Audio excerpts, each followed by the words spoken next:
Oh, dear Lord, it's happening again. It is happening again. Like, this is the yearly tradition where allyship means anti Caitlin Clark. I mean that. You have people at a game, at a Connecticut Sun game, saying free 80, with signs saying free 80. You've got Swin Cash saying basically saying Caitlin needs to get better at she needs to deal with the contact. Some of the superstars, like Angel Wilson and Nafisa Collier, let's read this. It's a physical game. Superstars, whether you're Angel Wilson, whether you're Nafisa Collier, all different superstars, they've gone through the process of people being physical with them. And they still elevate to that next level. So I think keep that in mind. It's an unfortunate situation. We'll see what happens after this. The whole reason the fucking rules have changed is because Alyssa Thomas, the player they're defending, plowed through Nafisa Collier and broke her ankles. Like, Nafisa Collier, the whole reason for the rule changes is because Nafisa Collier got hurt by Alyssa Thomas. A reckless play. I'm not going to say dirty play because the ball was there to be won by Alyssa Thomas, but she did make sure as hell she got a lot of the man too. Like, she could have got that ball without breaking Nafisa Collier, but she chose to break Nafisa Collier as well as getting the ball. Let's be very clear. Or, in best case scenario, did not care whether or not she broke another player. I'm not going to say that was a dirty play, that was a reckless play.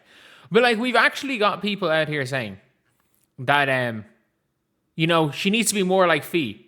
Nafisa Collier, the fucking rules changed. She was the spearhead of the rules being changed, the freedom of movement shit. And at least you've got like Elena Deladon and Candice Parker being like, yeah, well, they beat the shit out of us, and I'm glad that these young players aren't getting the shit beaten out of them right now. Like, it is what it is. It is genuinely what it is. You've then got like people from you got people saying, if you put in Clark versus others territory, you're playing into nasty rhetoric that divides people. No, it's saying it's Clark versus others. Call the fucking game.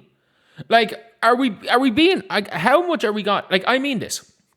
It is, being anti-Caitlin is some form of allyship. Doesn't matter who she's against. I mean this. They're one step away from being pro-Caitlin Clark stalker. Like, some of these people, and I'm not saying that this is the equivalent of that, but I mean, some of these unhinged people are probably one step away from being pro-Caitlin Clark stalker. Like, it's that bad. The derangement is that bad. And the refs are terrible. The refs are terrible. It is a refereeing problem. And again, if the refs just called it on the fucking day, there is no suspension. And everyone being like, oh, the only reason the suspension is because Caitlin Clark is whining. And it's like, okay, if Caitlin Clark had rolled around holding her neck, like every single NBA player would have done in that scenario, or Valawayayi did when Caitlin Clark followed through and she ran into her hand with her shoulder and ran down holding her face. Like, if Caitlin Clark was that type of a flopper, I mean this when I say this. If she was that type of a flopper, Alyssa Thomas would have just been ejected from the game. And maybe not, because you've got that one ref, the same referee that gave Breanna Steward like 50 free throws that game. It's that same ref staring directly at the play right here. She's staring directly at it and is like, nah, no foul. Because, like, worst case scenario, like, you have to call, even in real time, it was a common foul. In real time, when you couldn't see through Alyssa Thomas's body, I thought initially, you can look back at my reaction, I was like, Alyssa Thomas made sure Caitlin felt that one. Like, the ball wasn't there and Alyssa Thomas jumped on her. Like, it is worst case scenario a common foul. It is obviously a common foul.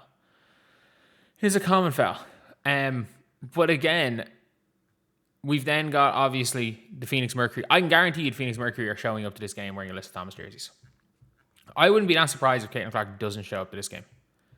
Doesn't show up to today's game. Because I'm going to be real. Like, there's no way she didn't look back in that Alyssa Thomas clip. There's no way she didn't see the refs looking at it. And there's no way that doesn't lead to her thinking, like, fuck me, man.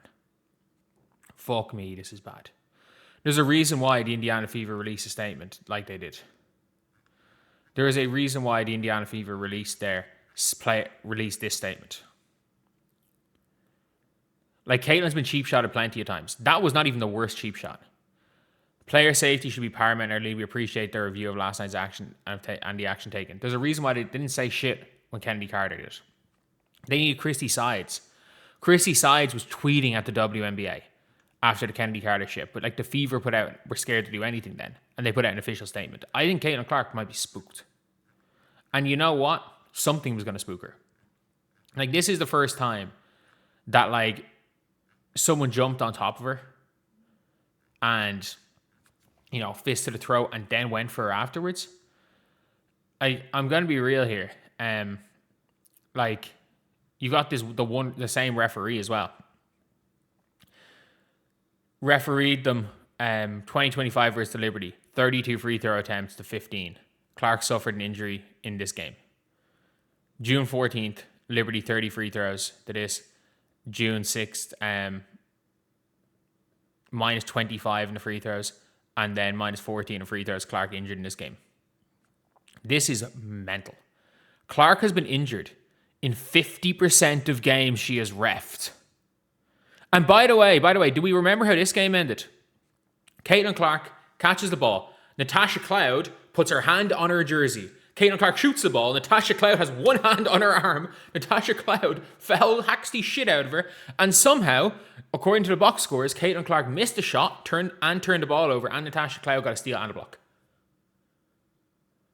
The ref staring right at it and missed Caitlin getting hacked 3 times by Natasha Cloud to win the game. They would have won this game, they missed that. Clearly it is this is the Scott Foster to Caitlin Clark's Chris Paul. Like, this realistically is this is the Scott Foster for Chris Paul.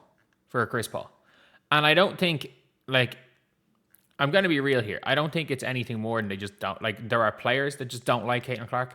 And I don't think we're going to go into any other reason, we're not going to go into deeper reasons, because I don't think those deeper reasons have that much of a factor on it. I actually don't. I really don't. I think Caitlin Clark has done everything the opposite to what the WNBA hierarchy wanted her to do. She didn't, I hate saying this, she walked into the league thinking she was the best player in the league. She didn't bow down to them. Whatever she said, she didn't actually bow down to them in games. Like, these players hate her. As a collective, this league hates her. And you better believe that there are plenty of players that like her. There's a reason why players go to the Indiana Fever. You'll see it for Team USA and stuff. I don't actually think Caitlin makes Team USA. I'm going to talk about it. But they hate her. I think that's fine to say. They hate her. Other teams hate her. She is the easy target. And look, let's be very real. If you didn't play for the Chicago Bulls, you hated Michael Jordan. And I'm not saying she's Michael Jordan level good, but what? She's 24 years old and she's the 3rd best player at worst in the league. Like, I have her number 2. We'll see what happens when Fee comes back. If Fee's back to herself, she's 3. I have her 2. I have her 3rd in the MVP race, but she's clearly better than Olivia Miles. AJ is better than her. I'm not going to make that argument. But that's it. Maybe Fee if she's healthy. She's better than this current 2026 version of Stewie. But all of this stuff, Alyssa Thomas is the victim. People are like, Alyssa Thomas is getting so much abuse on social media because of this. I'm being very, very clear. If you make I can guarantee you Becky Hammond's getting abuse because of what she said to Jalen Brunson. Unfortunately, it is online. If you do something that tens of thousands, if not millions of people have seen, if not hundreds of thousands or millions of people have seen, and you do something they don't like, you are getting death threats, you are getting abuse online. Unfortunately, that comes with the territory. Is it right? No. Is it right that Alyssa Thomas has to see it? No. It is a shit one, but it is not isolated towards Alyssa Thomas.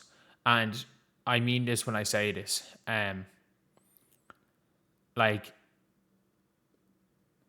Caitlin Clark is getting more than anyone else. Because anyone saying, I can guarantee you Caitlin Clark hasn't got more hate than Alyssa Thomas. Yeah, in the last 48 hours, sure.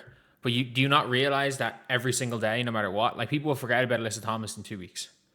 Maybe you can say Angel Reese is up there, but in 2 weeks' time, Caitlin Clark's still going to get hate. In 3 weeks' time, Caitlin's still going to get hate. In a year's time, Caitlin's still going to get hate. It's never ending. It's never ending. Simple as that. See you guys.